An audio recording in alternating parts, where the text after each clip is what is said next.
사도행전 19장 33절에서 41절까지입니다. 에베소는 우리나라로 말하면 광역시 정도 되는 큰 도시입니다.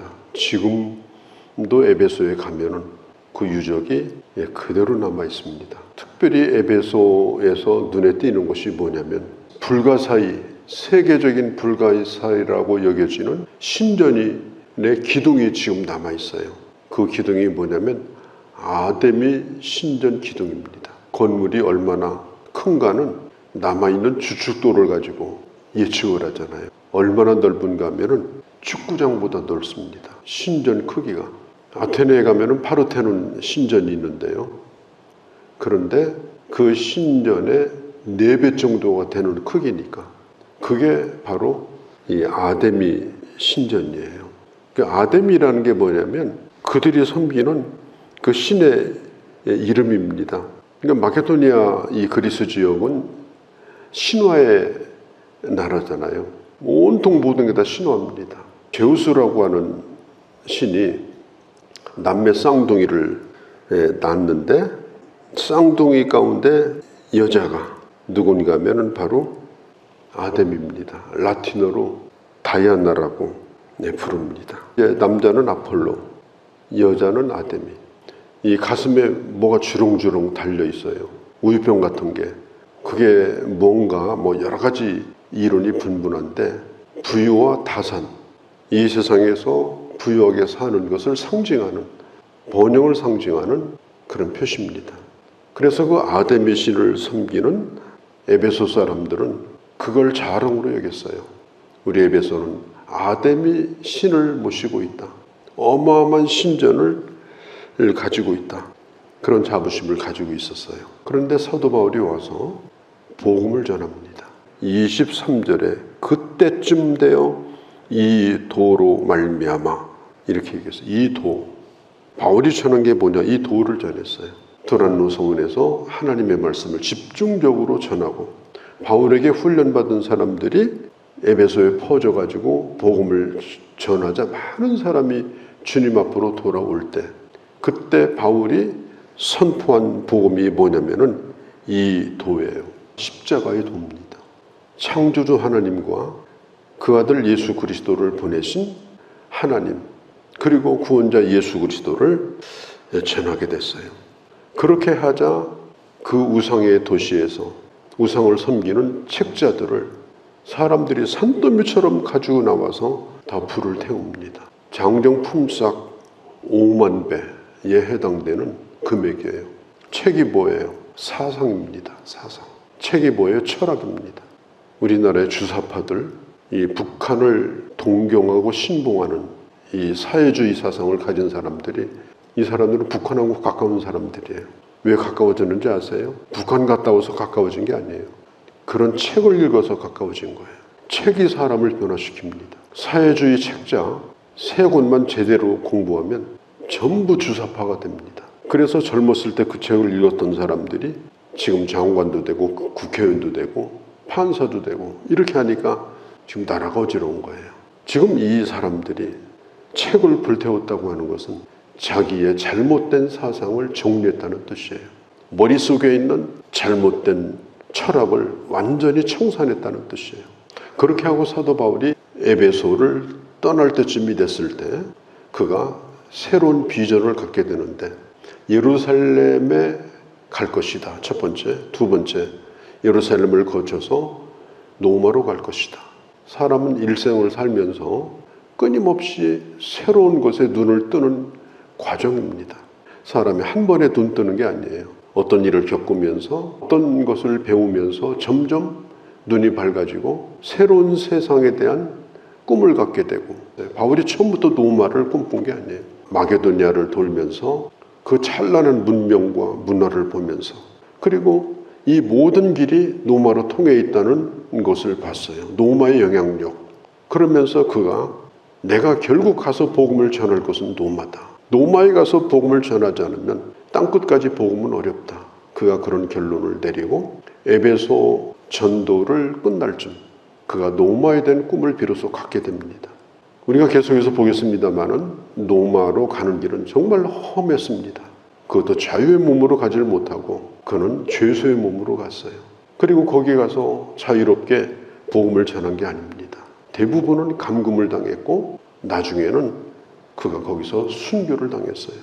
자기 자신이 마지막 시간을 보내야 될 곳이 어디냐, 하나님 내 인생의 마지막을 들여서 나를 사용하실 곳이 어디냐, 그것에 대한 분명한 생각을 가졌는데 그게 노마였습니다.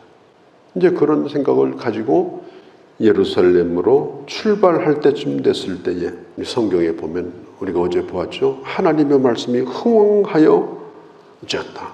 하나님의 말씀이 강력하게 증거되게 됐다.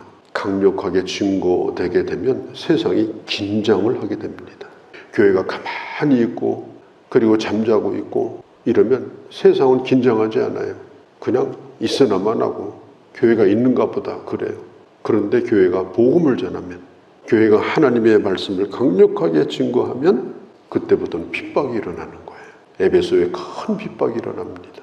예수님께서 비유로 말씀하시기를 가루 섬알에다가 누룩 한 줌을 넣었는데 나중에는 그게 부풀어 가지고 그냥 감당할 수 없게 됐다, 이런 말씀을 하셨죠. 복음은 아무리 그 도시가 크다 하더라도, 아무리 그 상대가 거대하다 하더라도, 세계 불가사의에 속하는 신전을 가지고 있는 아데미 우상이 있는 도시랄지라도 이 작은 무리로 시작된, 회당에서 나온 바울의 제자 12명으로 시작했거든요. 그래서 두란노서원에서 훈련을 시키고 그들이 복음을 전했을 때 이 거대한 도시 에베소가 소동이 일어난 거예요. 강력한 영향력을 가지게 된 겁니다. 근데 문제가 뭐냐? 에베소는 우상으로 먹고 사는 도시예요. 종교와 경제가 같이 얽혀져 있습니다. 그러니까 그 종교를 이용해서 많은 사람들이 먹고 사는 거예요. 제가 저 경상도 쪽에 가니까 그 큰 절 하나가 있더라고요. 그 절로 들어가는 긴 길에 양쪽 전부 다 음식점이에요. 무슨 나물 비빔밥 이런 거, 절 음식. 그런데 전부 간판을 절 이름을 갖다 붙였어요. 그 동네는 그 사찰로 먹고 사는 도시더라고 보니까. 그런 곳이 많아요.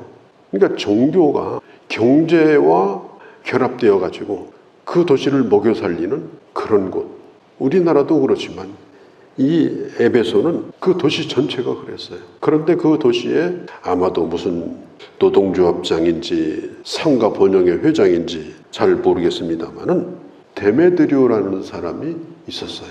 많은 직공들을 두고 뭘 했느냐, 아데미 우상을 깎아가지고 만드는 사람이에요. 그 다음에 아데미 신전의 모형을 만드는 사람이에요. 우리 옛날부터 그러잖아요.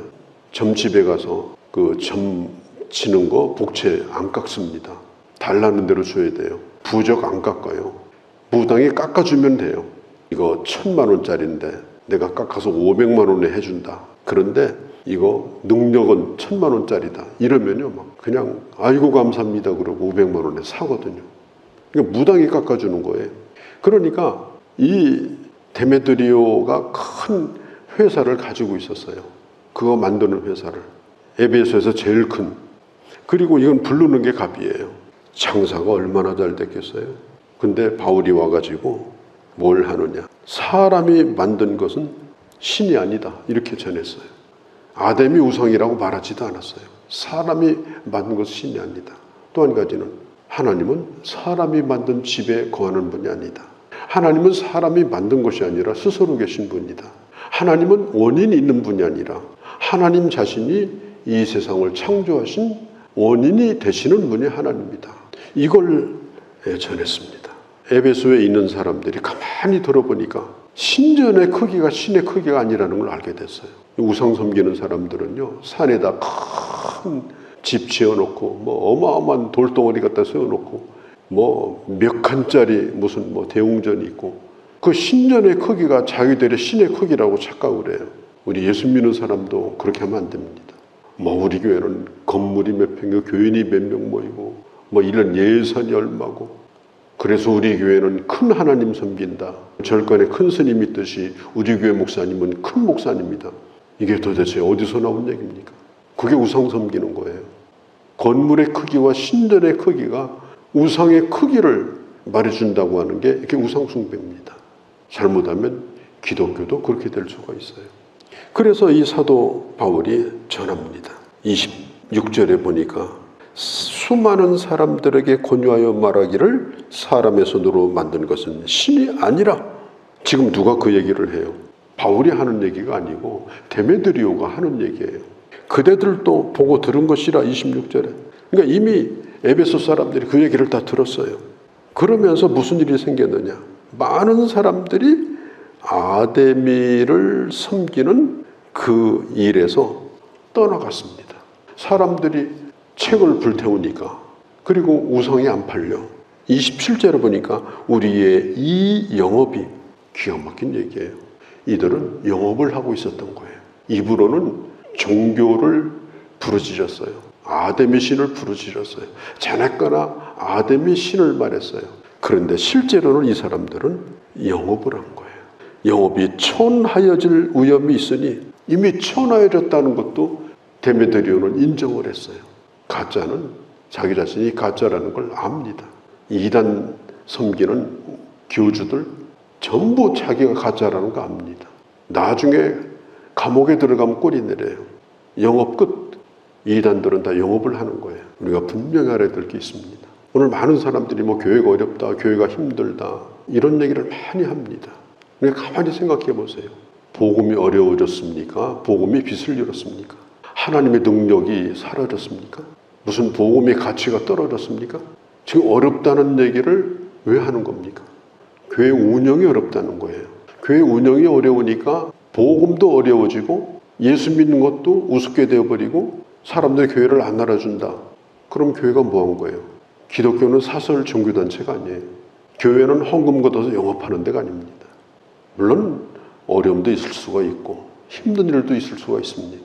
세월이 아무리 힘들다 하더라도 우리가 믿는 복음이 천해지는 것은 아닙니다. 우리가 믿는 예수 그리스도가 천해지는 것은 아닙니다.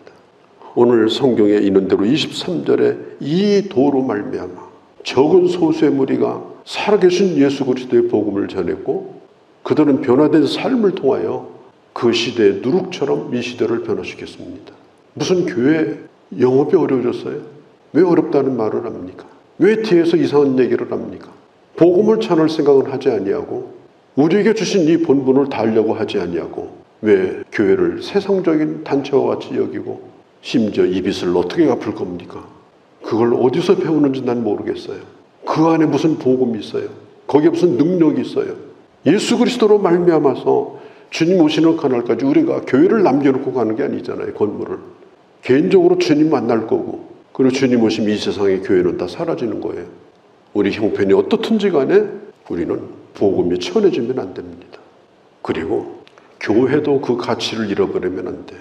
아무리 적은 무리가 보였다 할지라도, 아무리 어려운 시대를 만났다 할지라도 이 도를 전하면 세상은 변하고, 그리고 사람이 변하고 하나님의 능력이 나타난다는 사실을 우리는 한시도 잊으면 안 됩니다. 쏘으면 안 돼요. 교회 안에서도 심지어 그렇게 쏘는 얘기를 모여서 하고 있는 사람들이 있어요. 그것은 우상 섬기는 사람들이 하는 얘기입니다. 오늘 데메드리오가 하는 얘기가 그렇잖아요. 영업이 천하해질 위험이 있다. 영업이 천하해질 위험이 있다. 그러니까 자기들은 영업을 한 거예요. 그동안에 사업을 한 거예요. 아데미신을 섬기는 게 아니에요. 그걸 이용해서 먹고 산 거예요. 가짜라는 걸 자기 자신이 인정을 한 거예요. 천해질 것이다. 그러면 천해졌으면 귀한 것을 선택해야죠. 예수 믿어야죠. 복음 앞에 돌아와야죠. 그런데 그들은 뭘 선택했느냐? 바울을 죽이고자 했어요. 저자를 죽여야 이 도를 못 전한다. 그걸 생각을 한 겁니다. 그런데 바울을 차마 못 죽였습니다. 왜 못 죽였느냐? 아마도 바울이 로마 시민권을 가지고 있기 때문에 손을 함부로 못 댔어요. 그리고 바울을 따라다니는 두 사람을 잡아왔습니다. 오늘 성경에 나와 있죠. 그 두 사람을 잡아가지고 어디를 끌고 갔느냐? 연극장, 경기장으로 끌고 갔어요.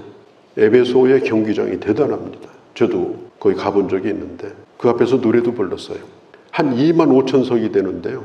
한 사람이 노래를 불러도 그 경기장이 다 들려요. 대단합니다. 그런데 거기에 에베소 시민들이 모여가지고 2시간 동안이나 아담의 신을 불렀어요. 왜? 그들이 할 수 있는 일은 그렇게 부르짖는 것밖에 없어요. 죽은 신을 부르짖는다고 해서 죽은 신이 살아나는 것도 아니고, 그러나 그들은 그걸 버릴 수가 없었고, 바울이 들어와서 복음을 전하니까 지금 이 아담이가 위험해지니까 이걸 지키려고, 자기 영업을 지키려고, 자기 돈벌이를 지키려고 그들이 광난을 한 겁니다. 그 주동자가 누군가 하면 데메드리오예요. 한번 생각해 보세요. 우리 기독교는 소리를 지른다고 하나님이 더 커지는 신앙이 아닙니다. 오래도록 부르짖는다고 해서 커지는 것도 아니에요. 하나님은 스스로 영광을 받으십니다. 하나님은 우리에게 복을 주시는 분입니다. 하나님은 주권대로 우리를 주장하시는 분입니다. 하나님은 어느 건물에 거하는 것이 아니라 우리와 함께 하시는 분입니다. 우상과는 전혀 달라요. 이 우상이 하는 일을 보세요. 2시간 동안이나 33절에 보면 나오죠. 그러면서 크도다 아담이여 하고 구호를 외쳤습니다. 외치지 않으면 아무것도 안 되니까 그거 가지고 버티는 거예요. 그게 그들이 가지고 있는 우상신앙이에요. 그때에 35절에 아마 그곳에 책임자인 것 같습니다.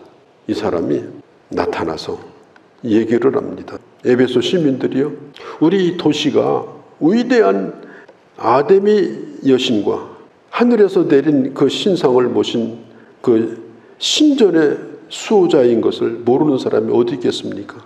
아담의 신이 그렇게 위대하다면 외치지 않아도 위대합니다. 그러니까 그들의 자부심을 높여주면서도 이 서기장이 그들이 외치는 것도 헛되다는 것을 빗대서 얘기를 해주는 거예요. 지금 이 바울이 남의 거 도둑질한 일이 있습니까? 고소할 일이 있으면 절차를 밟아서, 중대한 혐의가 있다면 재판을 걸어서 총독에게 고소를 하십시오. 이렇게 하면 총독이 당신들에게 책임을 물을 겁니다. 그러니까 그 주동자인 데메드리오가 꼬리를 내렸어요. 더 커지기 전에 빨리 해산하시오. 41절에 이에 그 모임을 흩어지게 하니라. 40절에 보고할 자료가 없다. 당신들의 이 불법 집회에 관하여 총독에게 할 얘기 나는 없다. 지금 당신도 헛짓하는 거다. 흩어져라. 그러니까 그들은 흩어지고 말았어요. 여기서 바울이 한 게 아무것도 없어요. 바울이 이들을 이기려고 한 것도 없고, 다만 두 사람이 바울을 대신해서 붙들려고 하니까 너무 안타까워서 가이오와 아리스타고를 구하려고 바울이 가려고 했지만 제자들이 가면 안 됩니다. 말려서 못 간 것뿐이에요. 하나님이 흩어놓으셨어요. 참 이런 걸 보면 놀랍습니다. 세상이 우리를 핍박할 때 우리가 싸워서 이기는 것이 아니고, 우리의 믿음을 지키고 우리가 할 바를 하고 복음을 바르게 증거하고 복음의 가치와 교회의 교회됨을 지켜나가면 하나님께서 우리를 지켜주신다. 성경은 분명히 그것을 우리에게 말하고 있는 것입니다. 오늘 대단히 복잡한 얘기를 했는데, 오늘 우리 이 시대도 복잡하지 않습니까? 우리 예수 믿는 사람들은 우상 섬기는 사람들과 달라야 됩니다. 교회도 달라야 됩니다. 우리가 전하는 것은 바로 23절의 이 도입니다. 예수 그리스도의 이 복음입니다. 지금도 복음은 이 세상을 변화시키고 그걸 위해서 교회가 존재하는 것이고, 그러므로 우리는 먹든지 마시든지 하나님의 나라를 꿈꾸고 이 사명을 감당하면 하나님께서 우리 삶도 지켜주시고 교회도 지켜주시고 하나님의 역사가 계속되도록 우리 주님이 함께 하신다라고 하는 사실을 분명히 믿고 우리 어려운 시대에 주신 사명을 잘 감당하는 그런 우리 모두가 되어야 할 줄로 믿습니다. 거룩하신 우리 아버지, 오늘 이 우상이라고 하는 것이, 세상의 종교라고 하는 것이 얼마나 천한 것이고 얼마나 헛된 것이고, 그들이 할 수 있는 것은 모여서 시위하는 것이고 외치는 것이고 소리 지르는 것이고 그것밖에 없다는 것을 보여주고 있습니다. 하나님, 우리가 잘못하여 세상의 교회를 바라볼 때 바로 그런 무리로 보여질까 우리는 두려워합니다. 하나님, 먹든지 마시든지 예수 그리스도의 복음에 붙들려 작은 두릅과 같이 살아있는 생명의 복음으로 이 세상을 변화시키며 하나님의 나라를 일으켜 나가는 우리 교회요 우리가 되어지도록 아버지 주께서 함께 해주시고 쓰여지는 저희들 되게 하여 주옵소서. 우리 주 예수님의 이름으로 기도하옵나이다. 아멘.